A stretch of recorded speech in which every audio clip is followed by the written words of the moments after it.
Another 550 na sweldo kapalit ng 8 hours kung nakatayo. Yan ang buhay factory worker dito sa bansang Pilipinas.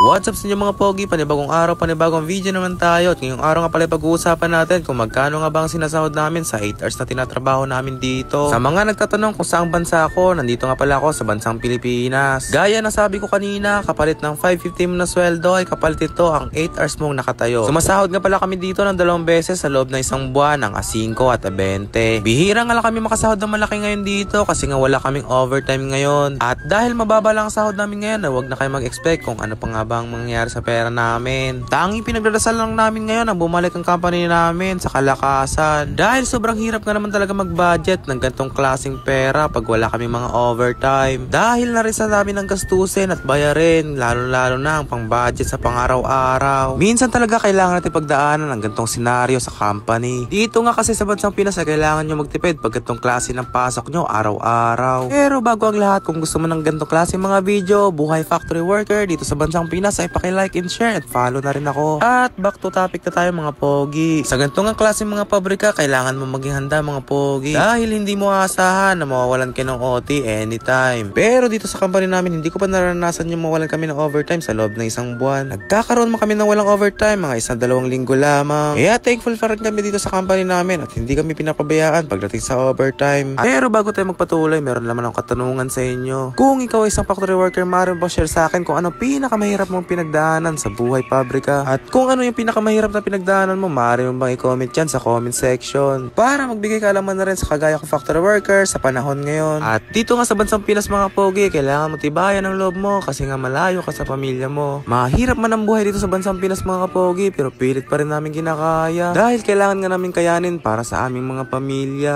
Lalong-lalo na ang mga iba't iba kong trabaho dito na meron pang pinapaaral. Kaya kahit ganito ang sinasahod namin dito ay masaya pa rin kami. Dahil hindi naman sa lahat ng oras ay wala kaming overtime. Kaya ngayon mga pogi, papakita ko sa inyo kung gaano ba karaming kumakain sa susunod na production.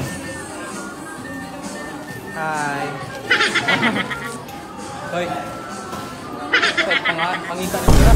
Kaya ito yung mga sinasabi ko sa inyo mga pogi sa mga nakaraan kong mga video na kailangan namin magpaspas kumain. Dahil nga naman may susunod pa nakakain ang kabilang production. Hindi pa nga ganyan ng tunay na bilang nila dahil mayroon pa nagpupunta ng locker para kunin ang pagkain. Yung iba naman ngayon ay naka no work din. Kaya si Pogi, Pogi, Pogi magdadagi na si Pogi, Pogi, Pogi sobrang ginagawa mo? Aray ko.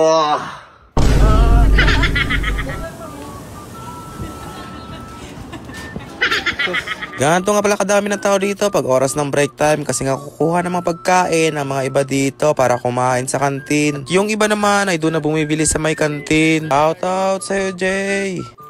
Nabulag na ng nanay. Hala. Bago nga pala matapos ang video na to, shoutout muna sa lahat ng mga kaibigan ko, kasamahan ko at pamilya ko. At hanggang dito na lang po muna tayo mga pogi. Abangan niyo pa aking mga susunod na video. Paki-like and share and follow na rin ako para maging updated kayo sa lahat ng mga klaseng buhay pabrika ko. Maraming opportunity na para sa inyo. Kaya tara, apply na!